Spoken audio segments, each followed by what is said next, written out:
അല്ലിയെ കൊല്ലാൻ ശ്രമിക്കുന്ന, ഗംഗയുടെ സാരിക്ക് തീ പിടിപ്പിക്കുന്ന മാടമ്പിള്ളിയിലെ മാനസിക രോഗി നീ വിചാരിക്കുന്ന പോലെ ശ്രീദേവിയല്ല. ആ രോഗി നിന്റെ ഗംഗയാണ്. ഞാനിവിടെ വന്ന ദിവസം തന്നെ എനിക്ക് മനസ്സിലായി, ശ്രീദേവിക്ക് അസുഖമൊന്നുമില്ല. ശ്രീദേവിയിൽ അസുഖം ആരോപിക്കപ്പെടുമ്പോൾ യഥാർത്ഥ രോഗി അടങ്ങിയിരിക്കുകയാണ്, ആഹ്ലാദിക്കുകയാണ്. പക്ഷെ ആ രോഗി ആരാണെന്ന് മാത്രം പിടികിട്ടിയില്ല. ആ ഘട്ടത്തിലാണ് ഒരു ദിവസം ഗംഗയുമായി ഞാൻ തെക്കിനിയിലെത്തിയത്. അവിടെ വെച്ച് ഗംഗയിൽ നിന്നും ഒരു പ്രത്യേക തരം സൈക്കിക് വൈബ്രേഷന്റെ അനുഭവം എനിക്ക് കിട്ടാൻ തുടങ്ങി. വേദനയോടെ ഞാൻ മനസ്സിലാക്കി, ഞാൻ അന്വേഷിച്ച് നടക്കുന്ന മാടമ്പിള്ളിയിലെ യഥാർത്ഥ മനോരോഗി എൻ്റെ അടുത്ത് നിൽക്കുന്ന ഗംഗയാണെന്ന്. ഗംഗയിൽ എന്തുകൊണ്ട്, എവിടെ വെച്ച്, എങ്ങനെ ഈ രോഗം ഉടലെടുത്തു? ഒരിക്കൽ നീയുമായിട്ടുള്ള വിവാഹാലോചന വരെ എത്തിയ ശ്രീദേവിയുടെ സാന്നിധ്യമാണോ ഗംഗയുടെ രോഗകാരണം? അതറിയാനാണ് അന്ന് ഞാൻ ശ്രീദേവിയും കൂട്ടി അമ്പലത്തിൽ പോകാൻ പറഞ്ഞത്. പക്ഷെ ഗംഗയ്ക്ക് അതൊരു പ്രശ്നമേ അല്ലെന്ന് എനിക്ക് വളരെ വ്യക്തമായി.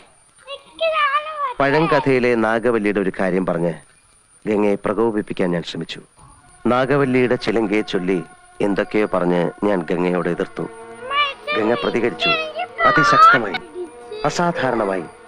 അപൂർവമായ ഒരു മനോരോഗത്തിന്റെ അഗ്നികുണ്ഡങ്ങൾ ഗംഗയുടെ കണ്ണുകളിൽ ജ്വലിക്കുന്നത് ഞാൻ ആദ്യമായി കണ്ടു.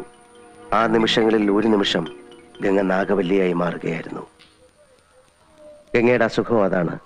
ചില നേരങ്ങളിൽ ഗംഗ നാഗവല്ലിയായി മാറുന്നു. നമ്മൾ പത്രങ്ങളിലൊക്കെ വായിക്കാറില്ലേ, 11 വയസ്സുള്ള മുസ്ലിം ബാലിക 71 വയസ്സുള്ള ഒരു വാര്യസാരായി പെരുമാറുന്നു, സംസാരിക്കുന്നു, സംസ്കൃത ശ്ലോകം ചൊല്ലുന്നു എന്നൊക്കെ. പഴമക്കാർ ഇതിനെ ബാധ കൂടിയതാണെന്നൊക്കെ പറയും. സൈക്യാട്രിയിൽ സ്പ്ലിറ്റ് പേഴ്സണാലിറ്റി, ഡ്യുവൽ പേഴ്സണാലിറ്റി, അതായത് അപര വ്യക്തിത്വം, ദ്വന്ദ്വ വ്യക്തിത്വം, പൊസഷൻ സ്റ്റേറ്റ് തുടങ്ങിയ ലഘു മനോരോഗങ്ങളായിട്ടാണ് ഇതിനെ കാണുന്നത്. ചികിത്സിച്ചില്ലെങ്കിൽ ഇവിടെ ഗംഗയിലെ ആ മറ്റൊരാൾ നാഗവല്ലിയാണ്. ഈ രോഗബാധയുണ്ടാകുമ്പോൾ രോഗിക്ക് അമാനുഷികമായ കഴിവുകളാണ്. അർദ്ധരാത്രിയിൽ നിന്റെ കിടക്കയിൽ നിന്ന് നാഗവല്ലിയായി എഴുന്നേൽക്കുന്ന ഗംഗയ്ക്ക് നിന്റെ ഉറക്കത്തിന്റെ ആഴമളക്കാം.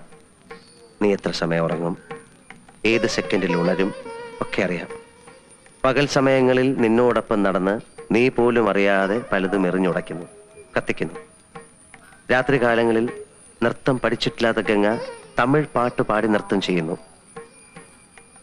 പക്ഷെ ഇതൊക്കെ താനാണ് ചെയ്യുന്നതെന്ന സത്യം പാവം ഗംഗ അറിയുന്നില്ല. ഗംഗയിലെ മനോരോഗിയുടെ സഞ്ചാര ദിശയും ലക്ഷ്യവും കണ്ടെത്താനായി ഞാനന്ന് അർദ്ധരാത്രിക്ക് തെക്കിനിയിലെത്തി. ഗംഗയിലെ ചിത്തരോഗിയുമായി സംസാരിച്ചു. ഭാഷ തമിഴായിരുന്നു. ന്യൂറോസിസിൽ തുടങ്ങി സൈക്കോസിസിന്റെ, ചിത്തഭ്രമത്തിന്റെ സങ്കീർണമായ മേഖലകളിലൂടെ സഞ്ചരിച്ച് വല്ലാത്ത ഒരു കൊലപാതക പ്രവണതയുമായി നിൽക്കുകയായിരുന്നു ഗംഗ അന്നവിടെ. എന്തെങ്കിലും എനിക്ക് ചെയ്യണമെങ്കിൽ ഗംഗയുടെ ബാല്യത്തെക്കുറിച്ച് അറിയണമായിരുന്നു. ഞാൻ ചന്തുവിനെയും കൂട്ടി പുറപ്പെട്ടു ഗംഗ ജനിച്ചു വളർന്ന ഏവൂർ എന്ന ഗ്രാമത്തിലേക്ക്.